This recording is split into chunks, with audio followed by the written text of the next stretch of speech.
An underdog in the Battle Royal, perhaps an underdog in this title bout. Well, I have to respect my intelligence because I predicted that one of the smaller men, not that 240 pounds is small, would come out the victor in the Battle Royal. Now, Mad Dog Vachon, you stand up here and you epitomize the lowest elements of humanity.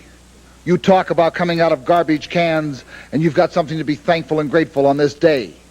And this is the opportunity of your lifetime. I want you to know something. I am very grateful, but then I worked very hard for what I have. I've maintained it. I've represented the heavyweight championship of the world with the class and the dignity that it deserves. Now, there's one thing about the human animal. If it has class, it has it. If it doesn't, you cannot give it to them. And as far as you are concerned, you cannot come to my level of class and sophistication. You cannot come to my wrestling ability. But I can see that the human animal has always been able to go down the ladder, back, retrogress, into the gutter. And I hate to say it, but on Thanksgiving Day, I guess that's exactly where we're going to have to go and see what kind of bones and carcass is going to be left over, because we're going to have to scrap and kick and bite and scratch. I, the heavyweight champion of the world, the most sophisticated and respected athlete in our sport, will have to, for one day, get down at your level. And it'll be a very denigrating day, but I have every intention of coming out of this the heavyweight champion of the world. You know, Nick Bockwinkel, What? it's just possibly conceivable that all of us on Thanksgiving have a lot to be thankful for. Past, present, and future. Well, I'm Bobby going to Heenan. change the course of history. Thanksgiving night, we're not going to have turkey. We're going to have dog.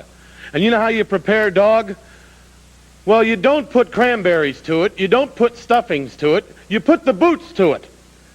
So when the dog's down there on the mat and he's getting his teeth kicked out, both of them, and he's rolling around in pain, he's going to know he's in the ring with the heavyweight champion of the world. Now, for the question of the day. How's the Vikings going to blow it today, huh? Figure that one out. The same as Vachon. They're outclassed. We had, say what? A whole lot of superstars on this stage here tonight. But I want y'all to know one thing. This is my house. And when I say who's Word attack skills and vocabulary too. Cover hits in the distant edition, it's all brand new. You're through. I'm interplanetary and like Doctor Who. So who? Fuck your beef, no relief. I step on stage, girls scream like I'm Keith. We have came down to another week of a crazy wrestling week. A lot going on, a lot of news, a lot to talk about. Keith and Keisha in the building. Keisha, say hi to the people. What's going on, everybody? How's everybody doing? Sorry I'm not as loud and whatnot as I usually am. It's been a very, very, very long week, and I'm just glad that it's over with. I'm just saying. So, without further ado, we're going to get into this wrestling. We opened up the show a little differently this week. Got hit with the news of the passing of the late, great Nick Bockwinkel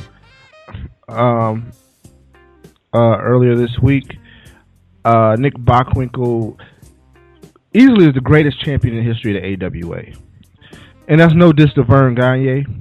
I know Vern had a long storied career. He's a founder. He had a 7-year reign. But when I think AWA champion, I think Nick Bockwinkel. Now, it might be also because of my age. When I was a kid, Vern wasn't wrestling. You know what I mean? Vern had fully went into the office by the time I was a kid. But Nick was the guy. If you love Flair, I'd like to say Nick is the predecessor to Ric Flair. Nick broke into the game in the 1950s with his dad, who was also a pretty good wrestler by the name of Warren Bockwinkel. They tag teamed for a while, traveled a few different territories, were really good as a tag team. Mick broke it big. Even in the 60s, he was a pretty popular wrestler, different territories. But in the 1970s, when he went to the AWA full-time, got with Ray Stevens. And that was one of the best tag teams ever, 3-time tag team champions. Managed by the late, not the late, because Bobby's still alive, the great Bobby Heenan. You couldn't stop him. right? After that, he and Bockwinkel went alone and went on a tear. Bockwinkel feuded with everybody from Gagne, who owned the company. He feuded with Tito Santana, young Tito Santana. He feuded with Kurt Hennig, Jerry Lawler, Greg Gagne, Hulk Hogan. I mean, his Hulk Hogan feud was very noble in the early 1980s.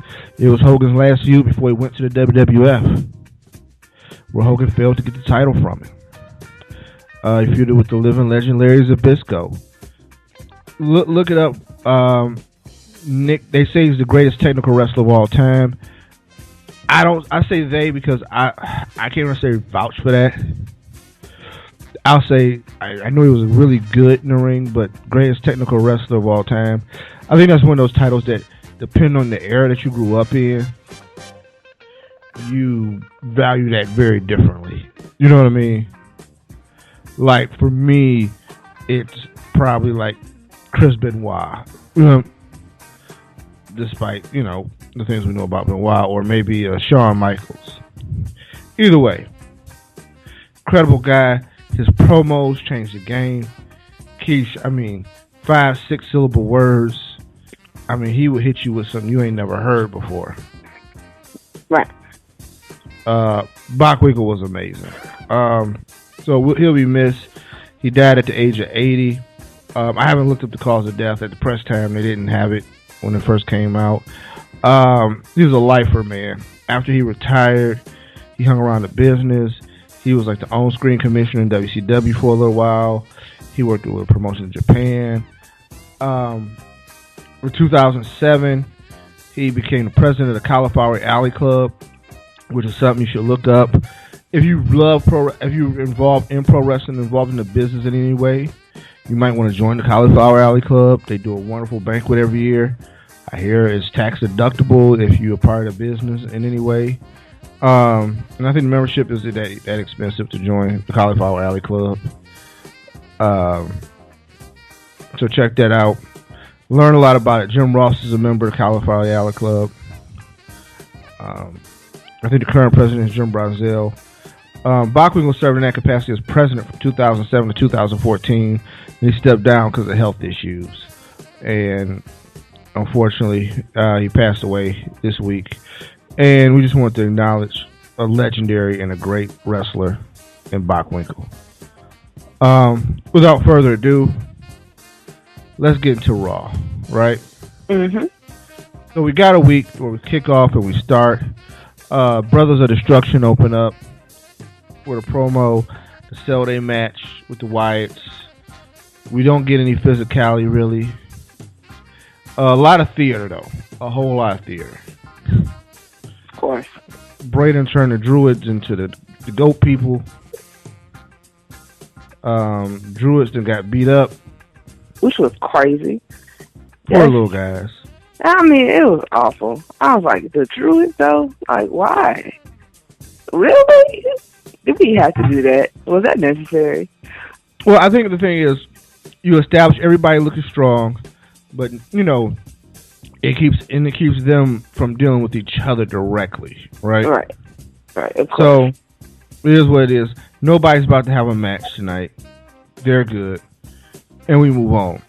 So, most of the night was pretty much highlighted by the tournament and advancing in the tournament.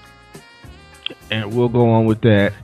And then there's a despicable moment that happens at the end of the show that I'm going to rail on for about 15 minutes. And you can jump in wherever you like, Keish. Of course. Because I thought, and I can tell you that it's scripted because the way they set it up and lobbed it out there, right? Right. But let's get to the happier points of the show. So, let's say this. All 4 tournament matches were great. Mm-hmm. My favorite, let's start at the beginning. Kevin Owens and Neville was a solid match. Always good between those two. Those two have natural chemistry. I wouldn't mind a feud with them over the IC title later on down the line. And later on down the line, like next week. Right, exactly. Let's go ahead and get this started. Because I don't think Owens is winning the tournament. So let's get this down, rocking and rolling. So yeah, when I say down the line, I mean next week. Owens wins, but it was a hell of a match. Like, very incredible back and forth. Neville set up for that red arrow for the second time at the end, and it was like, I was kind of worried, Keish. I was like, oh, wow, they may change this. Right. Of course. It made you wonder. Yeah, they didn't. And I mean, don't get me wrong. If Owens lost to Neville, he doesn't lose anything. Right. Like, if anything, it sets the IC title feud up because now he has a win over the champ. And he has that win. Like, I hate wrestling the champ to get a shot at the champ kind of thing. Like, I think that's one of the worst things that I've ever seen in wrestling, and I hate seeing it.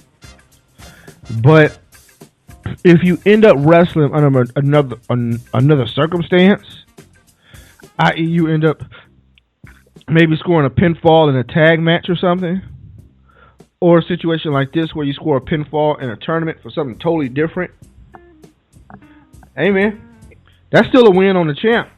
Exactly. So I don't mind you taking that and parlaying that into a title shot, because I think you are deserving. You've proven you can beat him. That's something nobody else has done. So it is what it is, right? Right. All right. Flipping that over, and you know what I'm saying, Tyler Breeze made a solid debut, defeating R-Truth. Kinda, I'm not really buying in yet. You know what I mean? I guess because it's just kind of unbelievable. You know, like, I'm not impressed. I've honestly can say with Tyler Breeze, when he was in NXT, I was like all up and for it. But it's crazy watching him in the main roster be this way. You know, the gorgeous one, and it's really weird almost. You know what I'm saying? And then you got Summer Rae out there with you doing the weird shit, like putting lip gloss on you in the middle of matches. Like, come on, bro. Like, what? Yeah. That was definitely a come on, man moment. That's right. Because it's like, even JBL was like, I don't, like, R-Truth should win automatically for this. Like, I'm sorry, like, you cannot win matches in the WWE and be putting lip gloss on in the middle of the match. Exactly. Who does that? Like, I was just kind of like, look. I was like, you can't possibly make me believe that he is a valued contender for anything with this kind of shit going on. Like, this is a ridiculous amount of shenanigans that I can't support. I'm sorry. Like, I just won't. You know, it's not cute. Not to me, no. Like, I can really understand, like, the whole premise behind it, but it really just makes it look weird. Like, it's really weird. Like, it's just kind of like, are you really that pretty in life? Like, no, like, just not. We don't do this. They're in a wrestling match. Like, just, can we go get back to the ring? Can you do that? Like, seriously? I just don't. I really just can't get with it. And then them coupling him with Summer Rae, like, it was just kind of like, was that necessary too? That really wasn't. It wasn't, but you know, I guess they had to figure out something to do after the whole Rusev situation, so. Now we have to sit here and endure this. I'm not dealing with it. I'm not with it at all. Yeah. I mean, here's the thing. I think the whole thing has him looking like a low rent Dolph Ziggler. You know what I mean? Right. I mean, that's at least what I see when I see him. I see like Dolph Ziggler light. Not quite Dolph. Exactly. Dolph minus $1. You know what I mean? Hey, right. That's where I'm at with him. Match of the night, match of the tournament, Dean Ambrose versus Dolph Ziggler. You knew they had to have a good match. You knew they were going to bring it. But, you know, it's like, that's one that I could see going on down the line, too. I can see them doing that for a little while longer, if they wanted to. Hypothetically, whether they're competing to be number one contender, whether, let's say, Dean's the champ, and Dolph becomes the number one contender, I can see them doing that and getting away with that in the main event for a little while. That one can cover you one or two main events, right? Right. So, we get that. Roman Reigns defeats Cesaro. It was a hard-fought match. I thought it did what it was supposed to do, right? I thought that Roman was going to win, right? Right. And that wasn't going to change.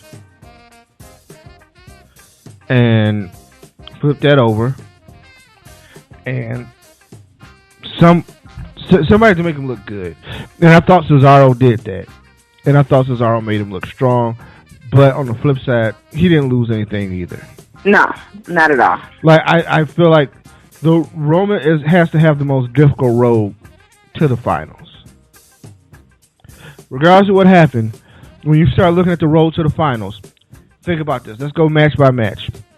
Big Show, Cesaro, Del Rio. You know what I mean? That's his route to the finals.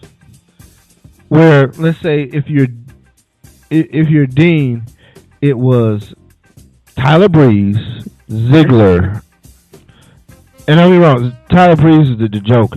Ziggler's serious, Kevin Owens is serious, but they're not quite the same. You know what I mean? I can make arguments against others. I could definitely say Roman had the toughest road. Period. Exactly. Right. Owens, the same thing. Like I forget who his opening round opponent was, but I don't think it was compelling at all. Neville was the second round opponent. Now who beats Dean? That's huge. But I don't think that happens, right? So that we'll put that to the side. Because don't get me wrong, I think there could be a chance between Kevin Owens and Ambrose. I don't think Del Rio has a rat's ass chance against Roman Reigns, right? Right. Unless major shenanigans take place. But we'll get to that later. The Del Rio match with Kalisto wasn't even that important. They might as well gave him a bye.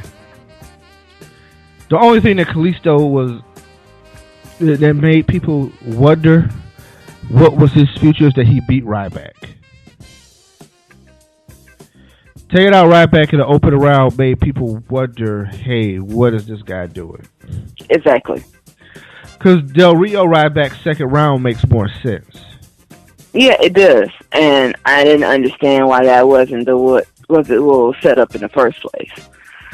Like, it really, everything started to make me question, like, what the hell is people doing? Like, who made this decision? Who made these decisions? Because it was just weird. Like, it was just kind of like, what the hell, you know? So, I didn't get that as well. I really didn't. I just really had to question, like, why it wasn't set up for Del Rio and Ryback to be in the second round. Like, I don't get it. You know, am I supposed to not understand this? I really don't know how to process that. But whatever. Right. Other than that, like I said, I thought it was a smooth tournament. I thought everybody did what they were supposed to do. Now, let's move on to the bullshit of the night. right? Of course. So Paige and Charlotte did the contract signing, which was the main event, mind you. Main event of the show. That's how we close the show. And they do their contract signing, and they take jabs back and forth, and it's long, it's emotional, it's drawn out. And I get it. There has to be some element of, ew, it's dramatic, and we want people to care. You know what I mean? Right.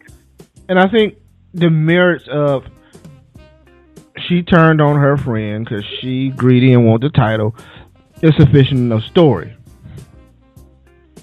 Well, now it's flipped over, and hey, Charlotte says she in the game. She fight. That's what she do. She's a fighter. She's a Flair. She fight like her dad. She fights like her little brother, which is the lob line, right? Of course. That's where she lobs it up. And Charlotte flips it over and says, hey, that's where you're wrong, because your baby brother didn't have that much fight in him, did he? See, okay. All that was unnecessary. I'm sorry. Right. All of that was unnecessary. Like, that shit did not need to happen at all. All right. Background for fans who may or may not be familiar with the story here.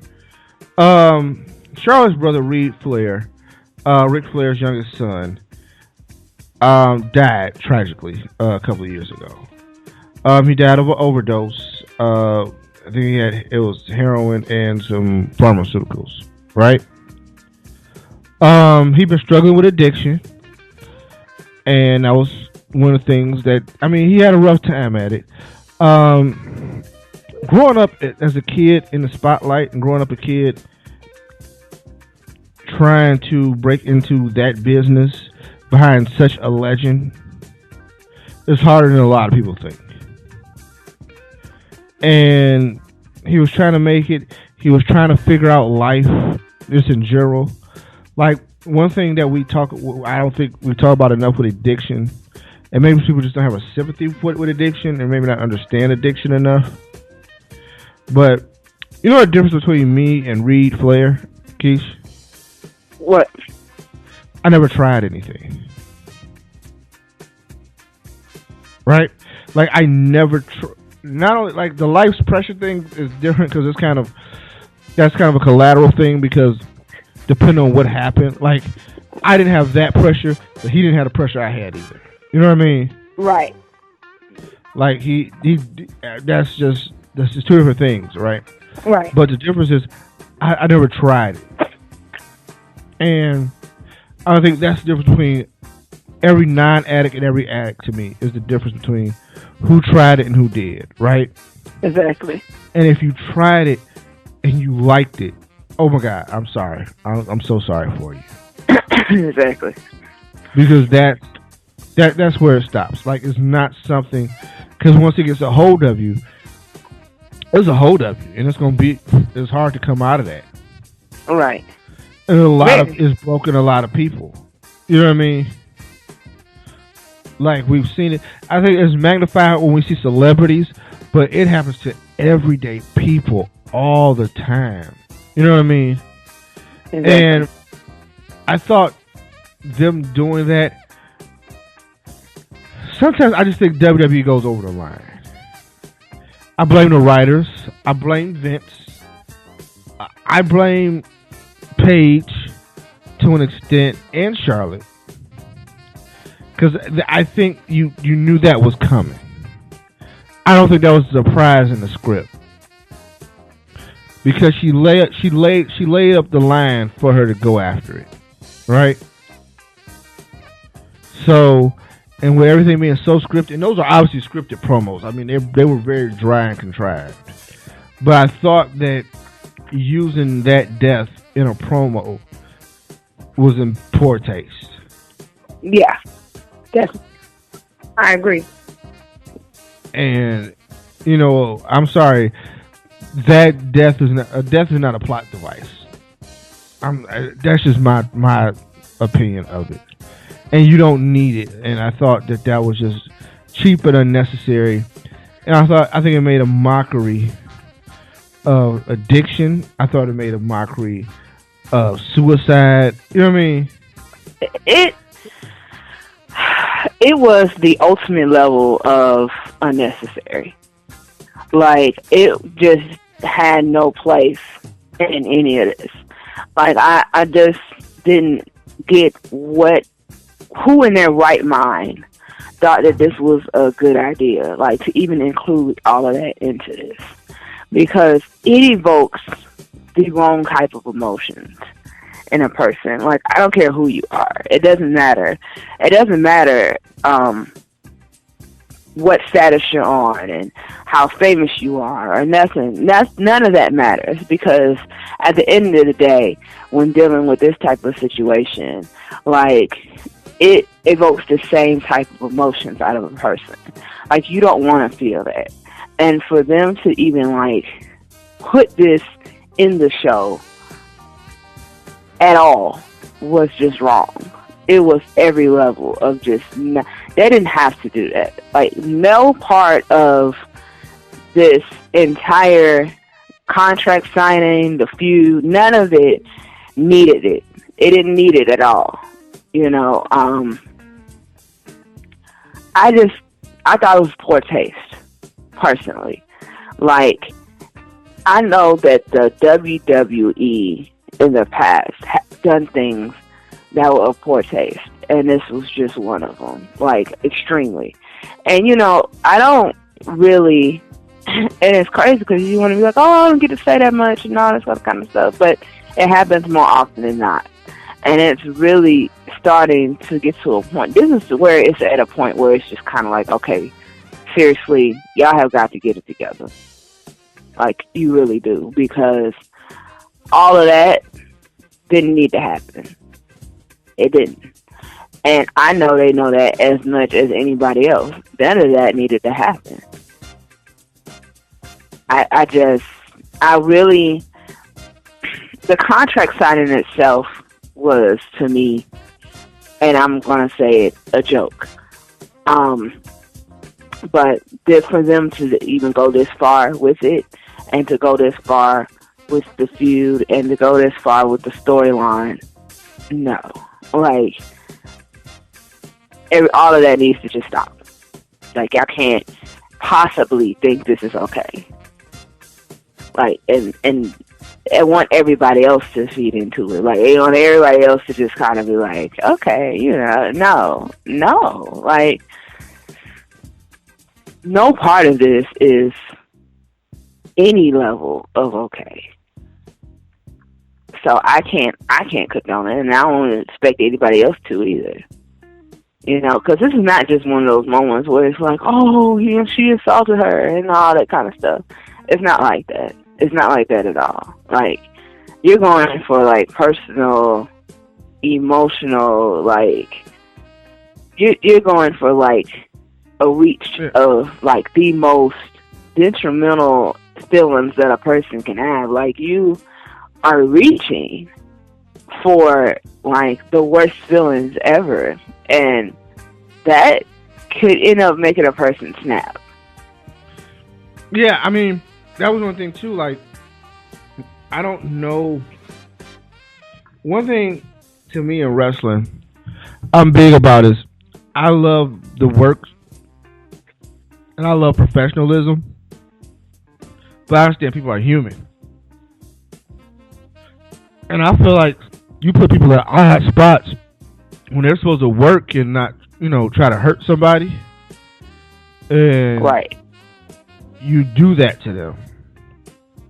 Because they could very well snap, and it could be bad.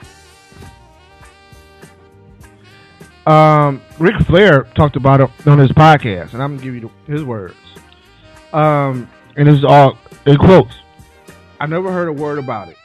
I started crying when I was watching it. Nobody called me, and no one's called me today. That would indicate they just assume that it's good. I don't have an answer for that.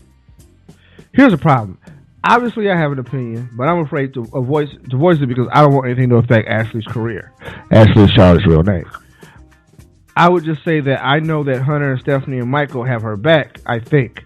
If anything, I don't think she feels comfortable enough to say no to anything yet. She's only been up there a few months. It's a pressure cooker and a tough spot to be in. Even though she's a champion, doesn't mean that she goes, hey, this is what I want to do or what I'm not going to do. If you're asked to do something, that's pretty much the way things operate up there. He added, everybody walks on pins and needles. Just because you're the champion doesn't mean you have the right to say no if something if somebody writes it down. One person approves everything, a la Vince McMahon. So I really don't have an opinion. I was very sensitive to it, obviously, because it's a very sensitive issue and it's very new. Understand that point. It's very new. Right. Right? So Exactly. I know her mom is on fire. I'm not going out on a limb to say what I think. So pretty much he's saying what he thinks without saying it. He didn't like it. No. And he thought it was, and here's the thing. I think Vince has crossed the line with Rick personally more than a few times. Right? Yeah. He has. He definitely So has. I think this right here, I think is just more. Vince doesn't live in reality. Right? And No. I think because he believes everything is fair game. Even with himself and his own family, everything is fair game. And because he does that, he puts that on other people. And it's his way of the highway. He's kind of a bully in that way, too. So, I can see where this went down. Paige really doesn't have any room out of it. Charlotte laid it up so she didn't have any room out of it. And everybody else just said, hey, this is the way to go. And you're like, there's families attached to this. His mom, who's watching the show trying to watch her daughter, and then like, that hits? Right. That's emotional, Keish. Like, that's a wound that I don't think anybody deserves to have opened up. No. Not for a story. No. And to me, with them writing it into the story, it's like throwing salt in it. Like, that's exactly, to me, what they just did. Like, I feel like the wound is still open. Like, the wound's been open, but they just decided, oh, we're gonna throw salt in it. We're gonna make it hurt. Why? Why would you want to do that? You know what I'm saying? Like, that's awful. It's a very low humanity moment. And, I mean, that's the best way to describe it. It was a very low moment for the humanity of the whole situation. But that's my take on that. I'm gonna walk away. I'm gonna talk about something more positive. It's Undertaker week. Yes. 25 years. Do you realize November 22nd is Sunday? Survivor Series. 25 years to the day he debuted. Because in 1990, Survivor Series was on November 22nd, for people who don't know. And that's when Undertaker debuted. He showed up as a part of $1 Million Man's team. 1990 Survivor Series is being played on the WWE Network. I suggest you watch it. It's a very unique Survivor Series, right? Because the way they play it out is all the teams that wrestled that night, the survivors for that teams form another team, and they face each other in the finals. So it's like the heel team will face the babyface team. Who's ever left, that team is added to one side that they're on, right? Right. So it ended up finishing with like Hulk Hogan, the Ultimate Warrior, and I want to say Tito Santana against like the $1 Million Man, and I think Rick Martel, the Barbarian, or Earthquake, maybe. You know, it was a few other people, right? Right. No, I waited for Earthquake because I don't think Earthquake survived. And it turned out Taker didn't make it because he got counted out during his match. After making an incredible debut and tombstoning and wrecking people. Right. But 25 years later, he's still around. And it's the greatest career I've ever seen. Wall to wall. Right? Didn't have the pleasure of watching Flair in the 70s. Or Hogan in the 70s. Didn't have the pleasure of watching even the early 80s rise. Because, you know, hey man, in 1983, the first Starrcade I was 4. I can't tell you much about it. Right. So, I'm going to leave it at that. So, I don't know, like, and what I can tell you, I watched the matches now. I've watched the event in its entirety. But I can't go like, oh yeah, man, the build up for this was like da-da-da. No, I didn't have that. With Taker, I can encapsulate the whole time. Right. Hey, man, I can tell you about me and Mark when he was a skyscraper. Being managed by Teddy Long. Like, that's how far I go back watching the guy. There's never and never will be a character like The Undertaker. I wrote up a little bit on ringtimeprowrestling.com. You can read it there. But pretty much, first of all, that character, like if you produced a character like that, Keisha, the shelf life for that is like 3 or 4 years tops. Right. Normally, yes.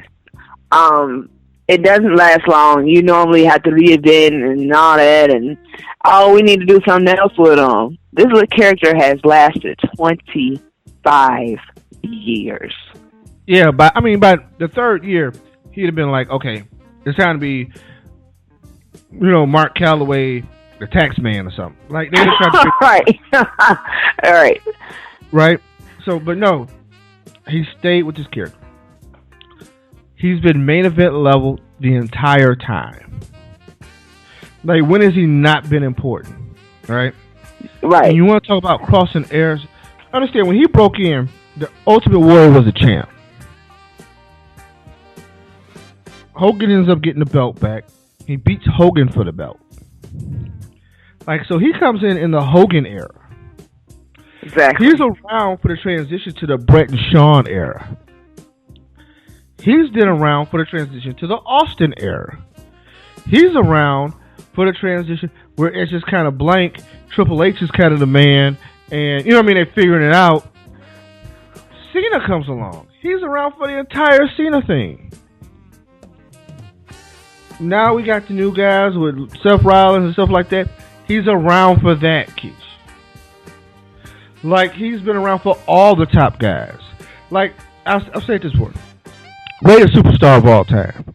Rock, Flair, Hogan, Austin, Dusty, bigger box office attractions, right? Right. Nobody has the consistency or the longevity of not only being the career, because some guys have been around a long time. Flair was around 40 years, but he wasn't always main event. Right. Right, even in the late game. He was a mid-card guy. He won like an IC title. You know what I mean? Exactly. Taker has always been the man. And the man next to him. During the Bret and Shawn thing, he won some titles. Right. Right? Like, he walks away out of WrestleMania 96 with the championship. One of them have to beat him to get the title. During the Austin era, he took a title. You know what I mean? During the brand extension era when there's Cena, he's the main guy on SmackDown. Right. Because there's Edge, there's Batista, and their rise to the top has to go through the Undertaker.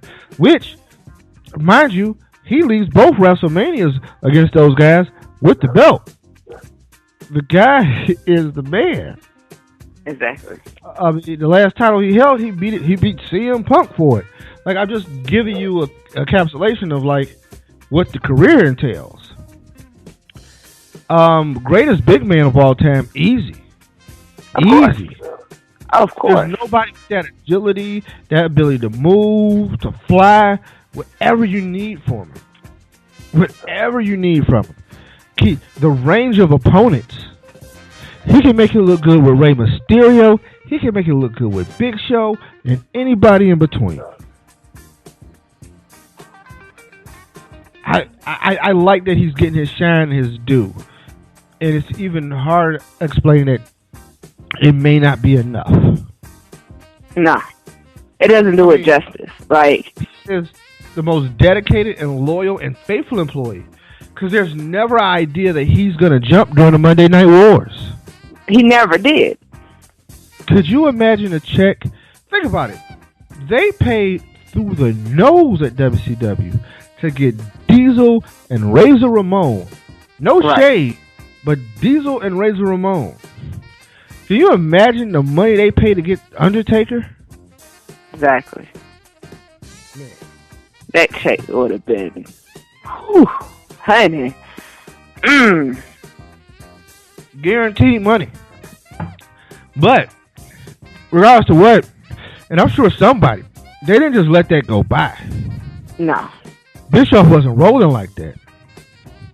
I mean, there was always a threat Shawn Michaels could go over. He didn't, but there was always a threat. I'm sure somebody said, hey, I will cut the check like this.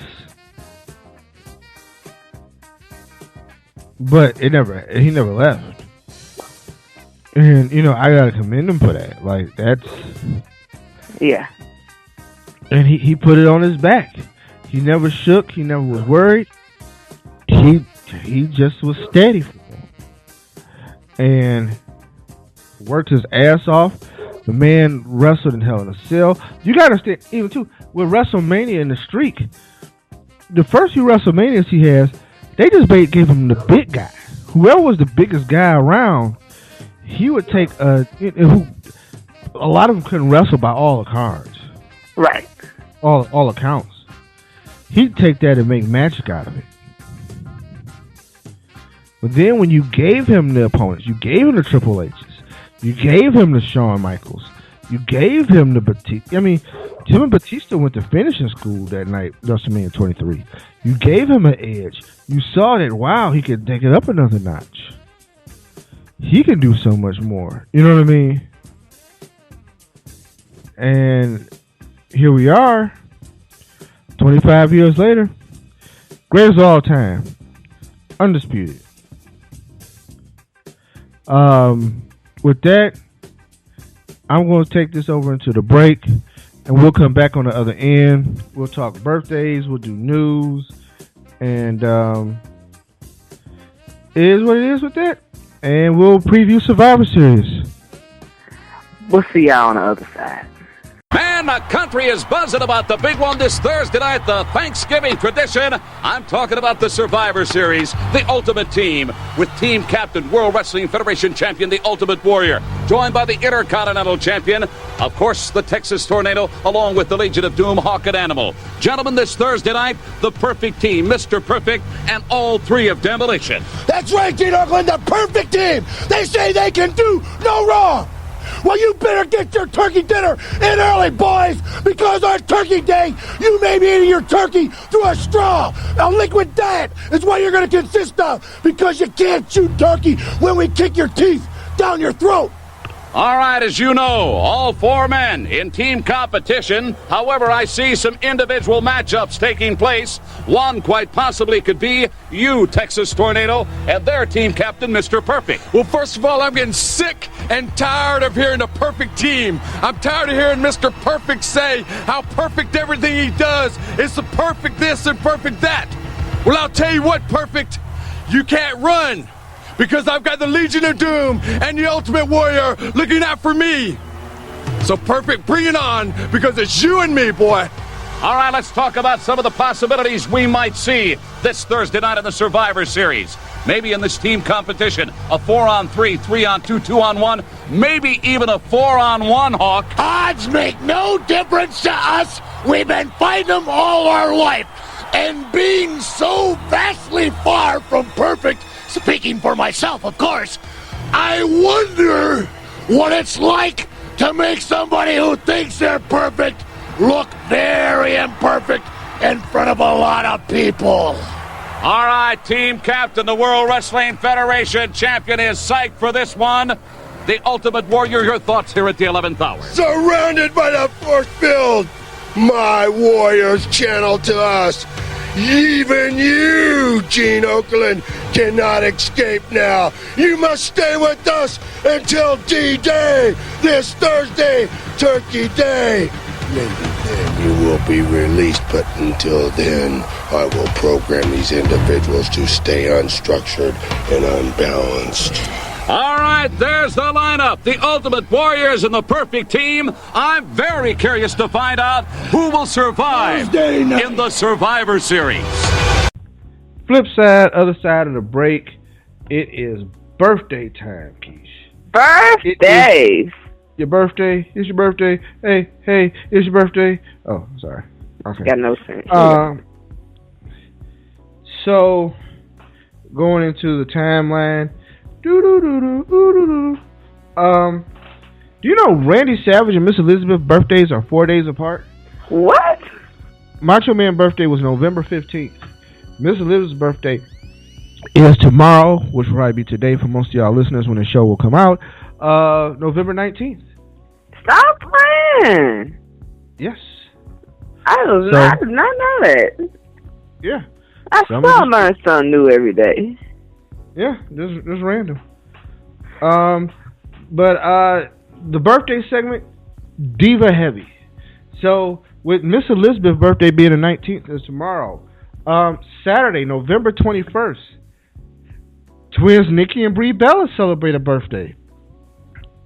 It'll be a Bella Bash. It's gonna be crazy. Yeah, I bet it is. On the reality show, Total Diva Shade. Okay. You ain't got no sense, Keith. I swear you don't have no sense. That's happening. So, and then you flip side to Tuesday is Beth Phoenix's birthday. When we come back next week, after Thanksgiving, it'll be Ivory's birthday. All right. Just the ladies. The WWE loves the ladies in November, apparently. The Lord said we're going to make divas in November. Okay. So, that happened. Let's get into some news and notes, right? Oh, Lord. Billy Gunn is fired from the WWE as a trainer. Woo! Yeah. Billy Gunn, tough enough, former member of DX, one of the homeboys, fired for PED use. Apparently, they felt like... See, I think a lot of people thought WWE tests everybody for PEDs. Right. A lot of people don't know this. And they do it because they do random drug testing. And I think what they do is they figure if they test the staff and they put them in the mix, it gives more time for it to get around to the wrestlers. So the wrestlers have enough time to maybe clear their system up before it come down to their piss test.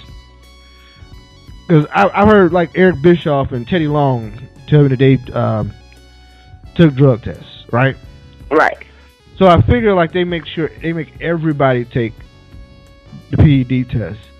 So what'll happen is if we gotta do 5 random this month, we expand the pool, and then now more talent. You know what I mean? So right now, just be everybody also talent as a whole. So if you have any kind of talent role, then you can be lumped in. And hey, you took a test.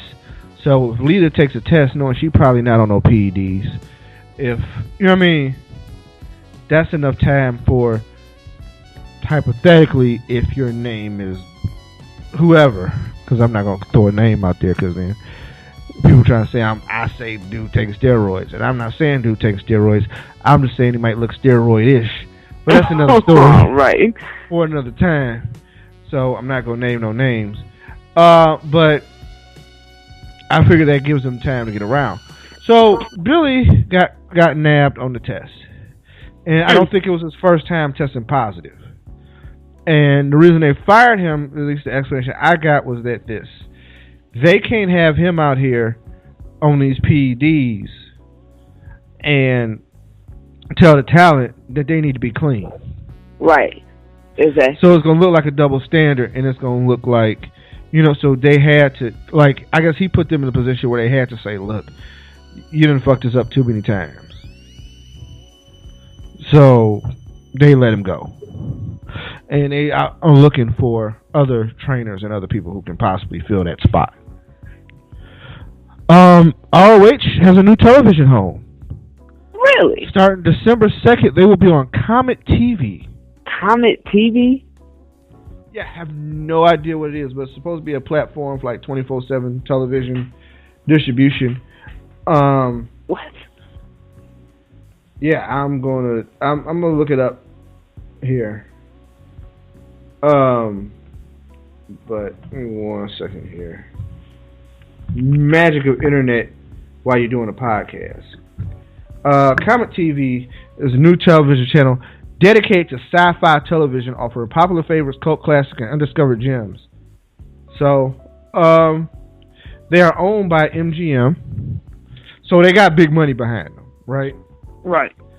And the Sinclair Group has a stake in it. So Sinclair and MGM are gonna do this. I guess their movies and a lot of their fantasy series will be mainly sourced from the MGM library. So it's a joint venture between Comet is a sister network of This TV, which is a joint venture between Tribune Broadcasting and The Works, which is a Titan Broadcasting Management. So ROH is going to go there because what happened was they were with Destination America and they had a short-term contract which ends, I want to say, November 26th, like the deal we talked about last year. So I don't know if they couldn't come to terms with Destination America, but they said forget it. We're going to take our product and go here. Yeah. Which also, since Sinclair, who also owns Ring of Honor, has a stake in this network, it makes more sense for them financially. Because here's the thing. When you're a content provider, you need what? Content. Right. Right? Hence, that's what we are. We're content providers. And a lot of our podcast is distributed through multiple websites who want to provide podcasts and content. We provide that content. They provide us a distribution channel. And everybody wins. They have the content for their listeners. Hence, if you're Stitcher Radio, you have 25,000 podcasts available to your listeners. Right. The 25,000 podcasts being us, Cold Slither, Black Guy Who Tips, whatever your favorite podcast is, has a platform now to distribute said podcast. Alright, same thing works in television. Ring of Honor has a television show. They need to get it out to the masses. Comet TV has to fill 24 hours, 7 days a week of television time. Now, episodes of Lost in Space are only going to go so far. Oh, right. So, they need something. And since it's a sci-fi fantasy channel, and it's focused on science fiction, supernatural, and adventure, mostly it's going to be a primarily male demographic, younger male demographic. Or, young, probably 18 to 45, right? Right. So, and depending on how old the shows is, you'll probably get some older people also latching on. Well, what else do those kind of people like? They like sports, hopefully. So, you give them a sports-themed program, professional wrestling. It kind of borders on the line of fantasy, right? Right. It is an athletic contest with fictional storylines to back up the athletic contest. So, hence, the WWE appears on what? The Sci-Fi Network for SmackDown. This will be along the same vein. An upstart network will have a different wrestling program. So, that's where Ring of Honor comes in. I'm going to say this is going to make them the clear number 2 company in America. Like, I think it was kind of blurry at some point between them and TNA. This officially makes them the number 2 company in America behind WWE. I think this is a game changer. It is. Because the network being financially vested in the program, they're going to make sure the production values are higher. They're probably going to get the product out a little bit more. This is going to increase the national distribution. So, we'll see how it goes right now. Sinclair has tapped into 79 stations in 79 different markets. So when they take COMET and push it out a little bit further, we'll see what happens, right? Right. Sinclair also launched the American Sports Network, which is a syndication service, in 2014, and they'll probably drop some Ring of Honor over there too. They also, Ring of Honor, got a deal with a French television network, which will bring them like 21 markets over there in France. So understand now they're working on the international distribution of the product too. So be on the lookout for Ring of Honor to do big things. I really enjoy the business side of wrestling, if you don't know. But if they don't, they know now. They definitely know now. Yeah, but I definitely like that. Funny thing happened. Melissa Joan Hart from Sabrina Teenage Witch, I think from your generation might know her. Oh yeah, definitely. If you're a little older like me, you know her from the Nickelodeon series Clarissa Explains It All. Hey, I know her from there too. Okay, all right. If you are really young and you got like ABC Family, you might know her from Melissa and Joey. She's an avid WWE fan and was tweeting and called Kevin Owens' work in the ring lazy. Let's start a little bit of a Twitter beef, which ended up with Kevin Owens blocking Melissa Joan Hart. I bet he did. On Twitter, which I think is funny because Kevin Owens' block hand is strong. He don't fuck around with the blocking. He blocked Gabe Sapolsky because Gabe, who runs Evolve, was promoting Sami Zayn being at some Evolve shows.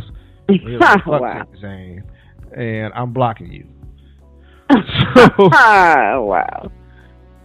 Like that's how it goes down, messing with Kevin Owens on that Twitter, right? Right.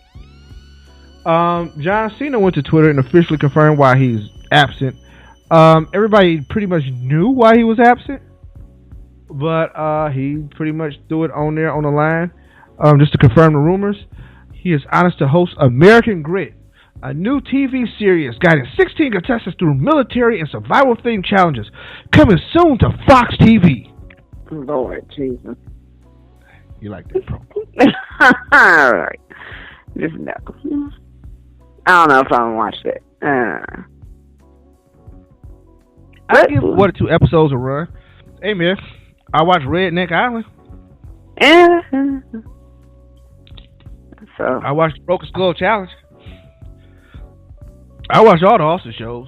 Yeah. So it don't hurt. I mean, it really don't hurt. I ain't even a redneck. So I just watch them. That's the only time I'll turn to CMT. Which I find it very weird that companies don't brand themselves no more. Like everybody just some shit that they just the acronym now. They like, we're just gonna be something that nobody really can describe. CMT used to be the Country Music Television Network.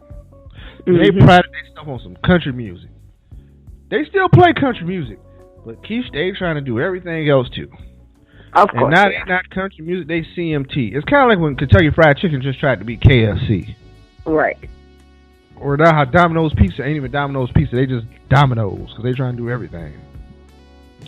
Man, can y'all just stick to y'all shit? Exactly. Can you just do what you know what to do and be done with it? Like, do what you originally set up to do and be done with it already. I'm sick of channels and places and everything else changing what they originally were set up to do so they could do everything else. No, you're not meant to do everything else. Just do what you were originally created to do. I just can't. TLC used to be called. You know how they got the acronym TLC? It was the Learning Channel. Right. You learned shit. Not anymore. It's all about Honey Boo Boo and midget reality shows. Exactly. Exactly. But okay, I'm totally off base right now. I'm gonna bring it back in. Bringing it back in. Bringing it back in. Let's talk about this wrestling. So yeah, Cena got his reality show coming on Fox. So he's gonna record that, do a whole season, and then he'll bring back. When I hear he'll be back sometime late December. So we'll see how that works out.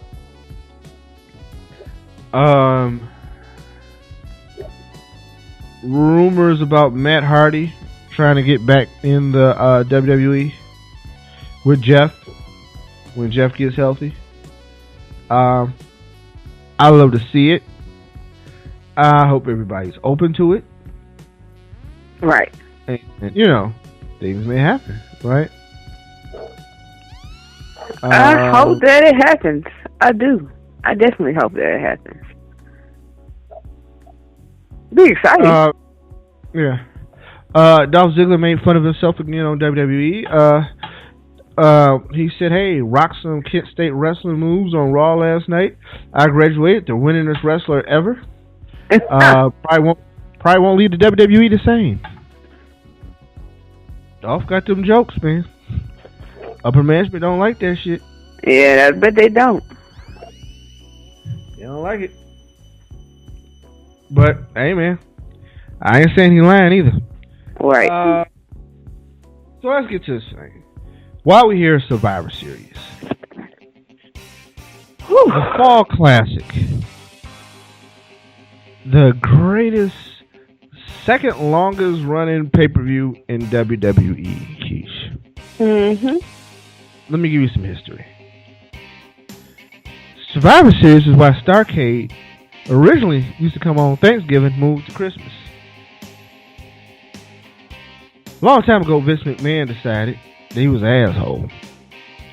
So what he did, he told the cable networks, "Hey man, I want that pay-per-view slot." They said, "We already run a wrestler. We running WWE, NWA, or WCW." He said, "Fuck them." Right. WrestleMania is a hit. You won't get WrestleMania on your cable if I can't have that November slot.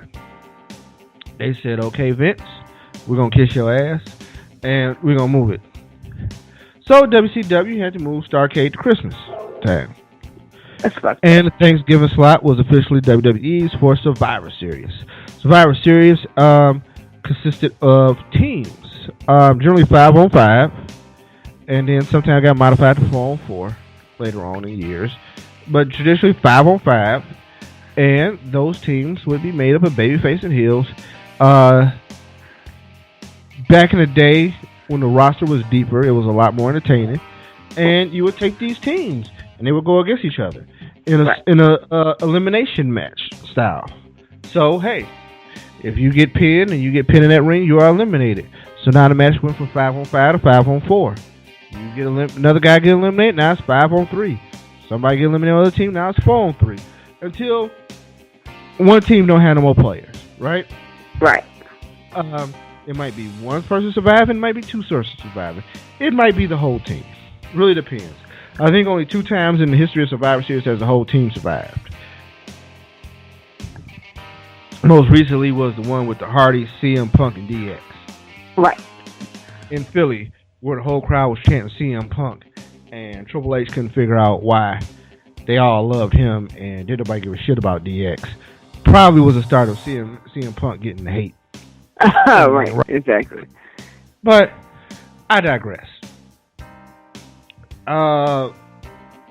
It started in '86. We're in the 29th year of the event. The event has evolved over time. We've had less of the elimination style matches and more singles matches and just regular tag matches. We've brought in the title matches happening at the event. So a lot of different things have changed over the years. Generally, every year we still have at least one traditional Survivor Series match, which this year there will be a 5-on-5 match. We just don't know who the hell is going to be in it. Probably by tomorrow when SmackDown airs, we'll find out who's going to be in that 5-on-5 match. I presume it'll be a hodgepodge of people like Dolph Ziggler, The New Day, and a few other people, right? Cesaro, everybody who got eliminated from the tournament will be in that match. Not everybody, but a few people who got eliminated from the tournament will be in that match. And they might even put together another match of other people. just because they should be able to put together 2 5-on-5s. Or maybe do a 5-on-5 and then do a 5-on-5 with the Divas, because outside of Paige and Charlotte, the rest of the ladies ain't doing nothing either. Right. Exactly. So they should be able to pare it down. But the first Survivor Series did have 5-on-5, the ladies. One team was led by the Fabulous Moolah. The other team was led by Sensational Sherry. The original had, man, to me, the biggest Survivor Series match ever. It was a 20-man match. 10 people on each team. 5 tag teams. Right? Right. This was how it rolled. If you got eliminated, your partner got eliminated. So if Bret the Hitman Hart got pinned, then him and Jim Neidhart had to get up out the paint. If Jumpin' Jim Bronzell got pinned, then him and Brian B. Blair had to go. It was crazy. So, like I said, it was a 20-man event. The ring looked crowded as shit. But it was crazy. All right. But they pulled it off. But that's how deep the tag team division was in the 1980s, that you could have 10 teams that all were legit. And these was real teams. These wasn't like, you know how sometimes they do a hodgepodge tag team now where they just say, Tyson the Kid, Cesaro. Neither one of y'all doing shit. Right. Tag team. Right. No, these was real teams. They had names. They dressed alike. They had outfits. Exactly. The same music. Yeah. They had gimmicks. Yeah. They didn't enter separately. Like, it ain't no bullshit. Like, if Dean Ambrose and Roman Reigns won the tag team titles, you know what would happen? You would see Dean come down the ramp, Roman still coming down through the crowd, and the music be different. Exactly. All right. But they're the tag team. But they're a tag team. Like, right. If Cena and Ziggler win the titles, you're going to have 2 separate entrances. It's going to start with Ziggler, I'm here to show the world. Then it's doom, doom, doom. Exactly. They're coming back to back. They're not walking out together. No, these are the same guys. They was called something. If you got together, you became something. Right? Right. When Earthquake and Typhoon got together, they were the natural disasters. Because Typhoon was turned and said, I'm tired of being tugboat. And they became natural disasters. When they threw IRS with the $1 Million Man, they became Money Inc. You will develop an identity about your team. Right. Exactly. All right. Instead of just being 2 people together. Right. So that's what it was. Incredible event. As we stated earlier, 1990, debut of The Undertaker. Also, Survivor Series, home of the debuts. Yeah, that's where people break out big debuts. Sting's first ever WWE appearance, Survivor Series last year, right? Right. The Rock makes his debut, Survivor Series '96. Right. Bobby Lashley, I think, made his debut at Survivor Series. Like, you go down the line, Survivor Series is a big spot for people to make debuts. So, here we are, 2015. We're kind of where we were in 1999. Or 1998, rather. I get confused. We got a tournament. We got to figure out a champ.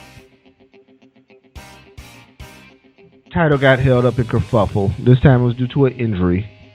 Right. Let's go down the card. I don't know what the pre-show match is going to be. And, you know, while I'm here, let's see if I can find some updates.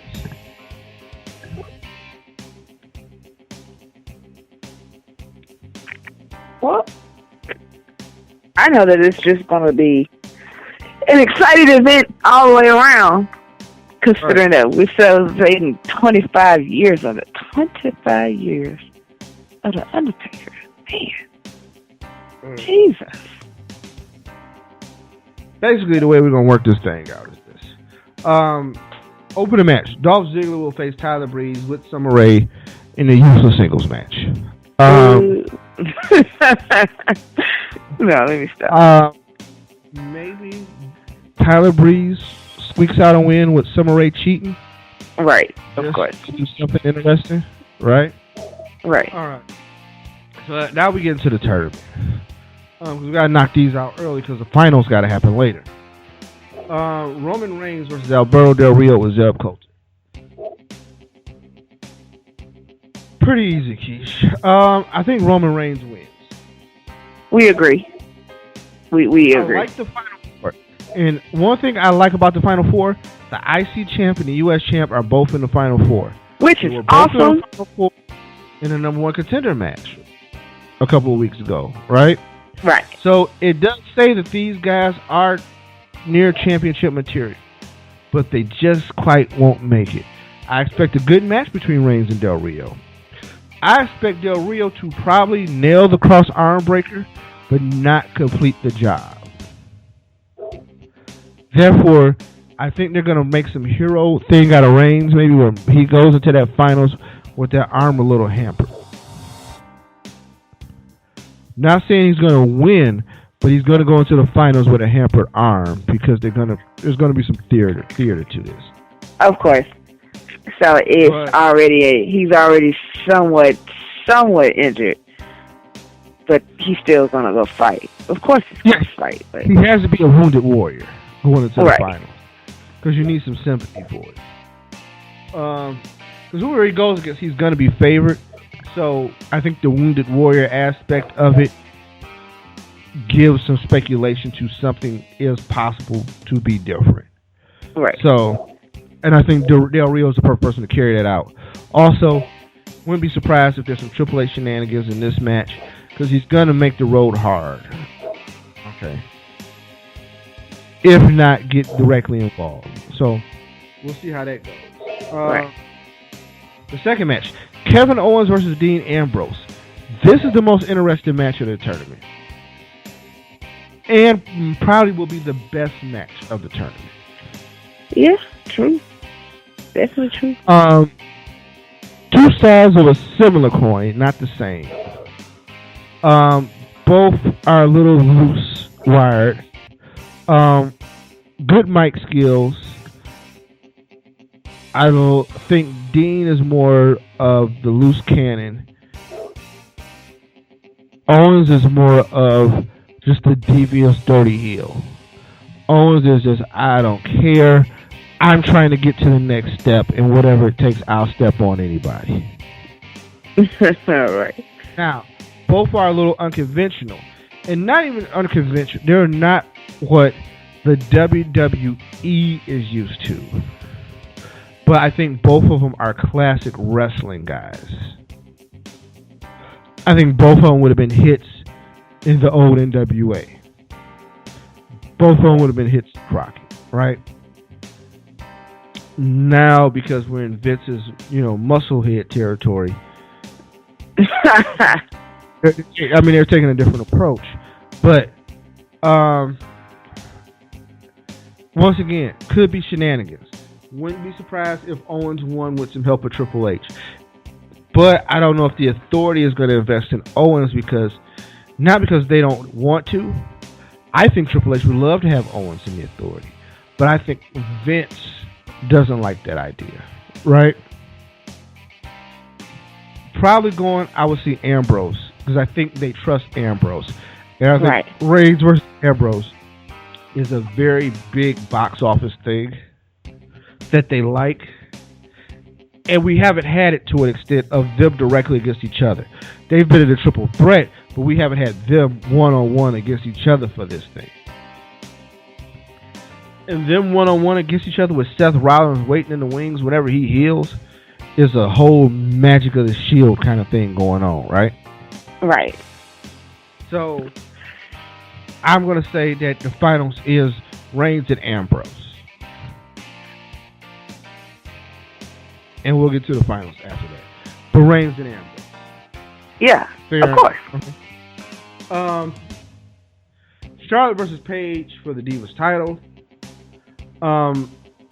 I think Charlotte wins round one, keeps the belt. Yes. but there will be a second match in Hell in a Cell. It's not time for it. It'll be tables, ladders, and chairs. The next one, but no, it's not time to drop the belt. Right. It's not time for Charlotte for the title to change hands yet. Like, this personal opinion. Like, it's not time for the title to change hands yet. Paige is a great wrestler, but it's not time for that yet. Charlotte needs her shine, and they're going to give it to her. So, it's just going to continue for right now. It is what it is. So, I'm with you on that. Definitely, Charlotte will win first round. And hopefully they don't throw nothing else into this whole storyline, because they've done enough. They have done enough.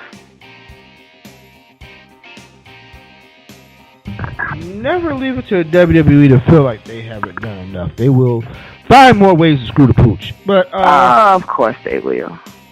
I have my hopes and dreams. So a derogatory term when I was at work one day. I didn't know screw the pooch. Yeah. With the fins up. Okay, but going forward, the Brothers of Destruction, Kane and Undertaker, take on the Wyatt family. Two members of the Wyatt family. Apparently, right now they've decided it's gonna be Bray and Braun Strowman, with Luke Harper and Eric Rowan sitting outside. Here's what I'll say. I can't conceive Kane and Taker losing, and this is why. Kane is coming off losing to Seth Rollins. Taker did not get a clean win in the Brock series. He only beat him once, and it was shady, right? Right. Going forward here, I mean, I don't think this ends tonight. I think this is or ends a Survivor Series. But I don't think you have Taker 25 and him go out as a loser. That's retarded. Now, there could be a way to protect him where Kane gets pinned, but I don't think you take him out as a loser. That's retarded. Now, why would you do that? So Wyatts don't need to take a loss either, but it could just end in bedlam where nobody loses. Right. And we just brawl. With Braun, they're not going to take him off his feet. I think he's going to no-sell for a while. Bray will do the heavy lifting as far as in-ring work, but Luke and Rowan are going to get involved. So it's not going to be clean, right? Right. So how do they advance past this? I don't know. But I can't see Taker and Kane losing either. So I'm going to go out on a limb and say Brothers of Destruction win, but it's far from over. Far from over. It's a small battle in the war. Now, they're not active that much either. And that might be the thing, too. They may take the loss tonight. I mean, not tonight. I keep saying tonight. They may take the loss at Survivor Series just because neither one is going to be back for a while. Or maybe Kane will be around for a while. Maybe they introduce a new partner. I don't know. Because we have to carry these things when Taker's not around. Right. So, we'll see how that happens. The 5-on-5 match, still don't have teams.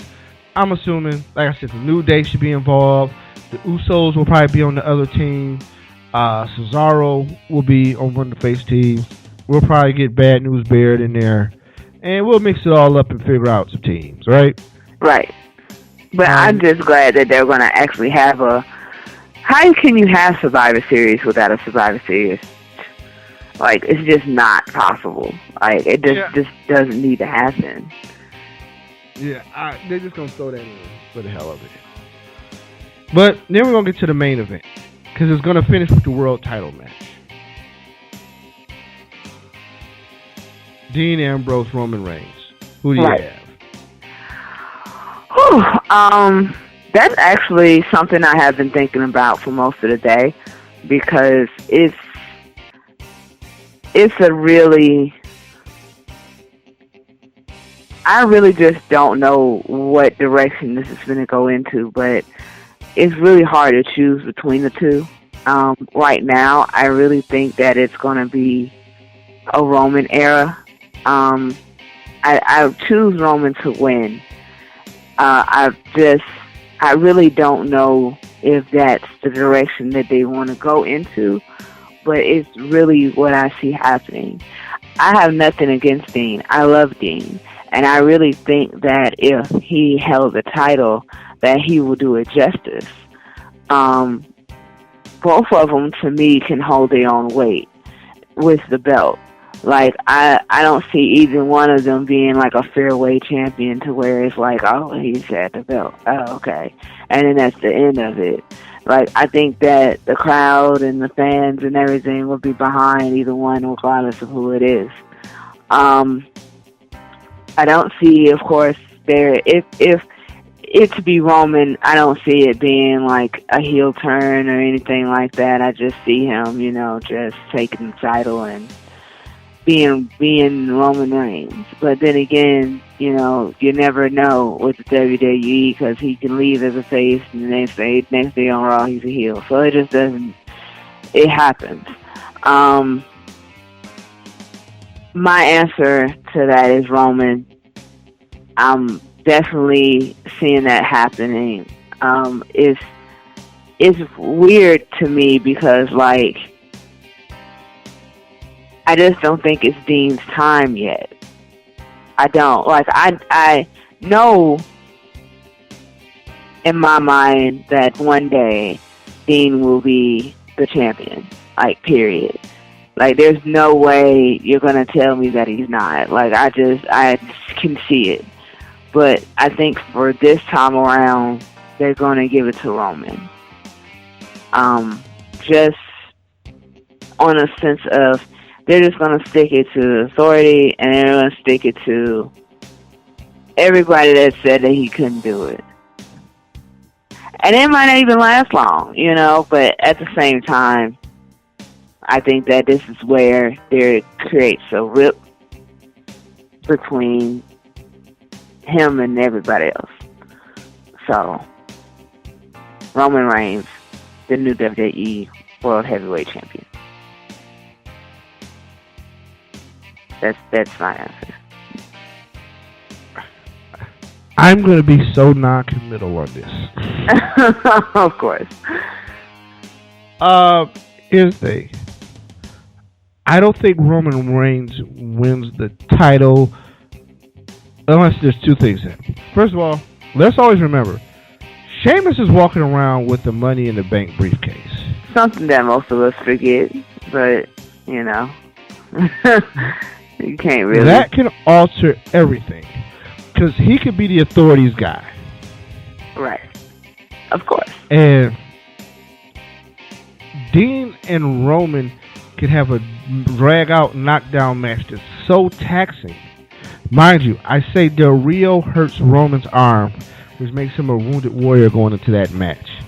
Hypothetically, say Roman, wounded by Del Rio, finds a way to scrap through 30 minutes with Ambrose, the lunatic fringe, who pulls out all the stops.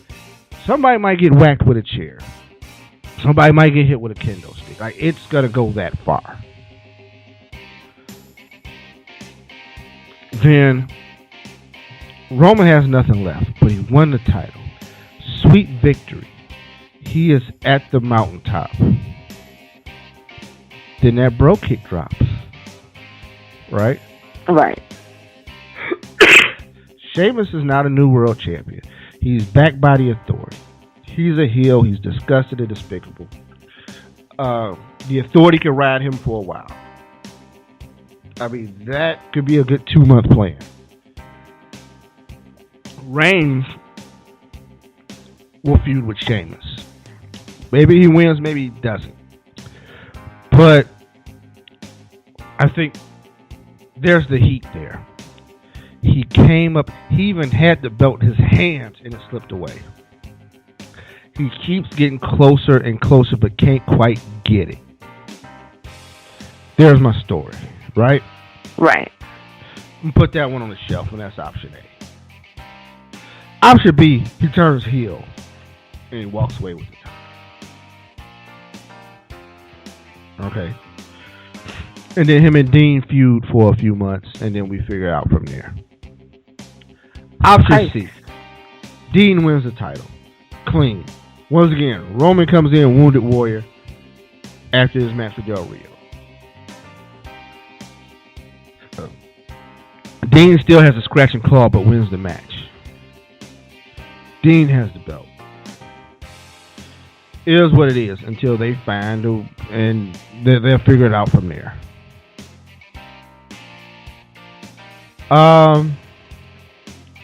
With that, I think those are my options. I really don't know how it's going to turn out.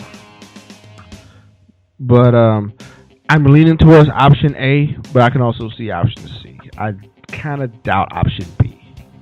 Yeah, no. As much as I think there's a good logic he could turn, I think they're going to stay away from this. I'm probably more in favor of the shameless cash in than anything right now. Right. With that, we have covered Survivor Series sufficiently. Check us out. We'll figure out if we was right or wrong. Oh, Lord, Jesus. Those shows are always the hardest. Because it's like, we just got to sit there and be like, like, oh, we were wrong about this. And because there's been shows where we've, like, been dead on. And then there's some where we've just completely were just like, yeah, so we were way off. That's the fun of, like, we just guessing. This shit ain't real. All right. Hey. So we just guessing. You know there's folks out there that's like, oh my God, they are so wrong and blah, blah, blah. And I'm like, okay, but I don't decide this kind of stuff, people. Like, like I think some people out there forget. You know there's folks out there that don't live in reality. You know, they just, they whole basis of life, it's like, oh my God, that really can happen. And it's like, yeah, it could, but it couldn't. Like, if you want to know, there's a possibility that couldn't happen. So, need you to remember that. Thank you. Like, what the hell? Oh, I'd be like that sometimes. So, but I can't wait to see what does happen. I hate that I won't be going, but I'm just kind of like, okay, whatever. Like, I have to set in my mind that I won't be there, so. Yeah, still up in the air with me. Y'all will know by Saturday or Sunday. Here's the thing. Follow me I'm on Periscope now. I forgot where I am on Periscope, but I think you can search me by my Twitter name @KHoltJR. Because if I go, I will Periscope and I will be on Instagram. I'm on Instagram at RingTimesCEO. So be on the lookout for that.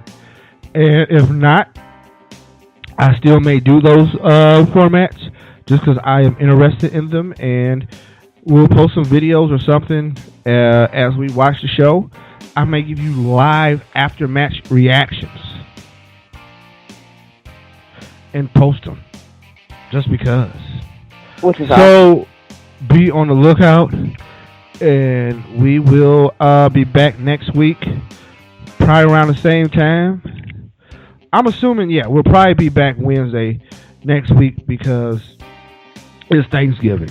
Of course. So next week, when you get tired of your family, you can turn on the podcast and figure out what we think. So, right. I mean, that's about what happens. You go, you love them. After about 3:30, everybody eating got full, and y'all done watching football, you're tired of them. So now you can pop in your iPod and listen to some Ring Time Pro Wrestling next week. So we'll do that with the Survivor Series recap, and we'll keep on chugging away as we come down to the end of 2015 in the year in wrestling. With that, we are out. Keisha, I'll holler at you next week. Of course. Say bye to the people. Bye, everybody. I love y'all. I'll holler at you next week. I'll probably talk to you way before then. But without further ado, we'll be back next week. Peace.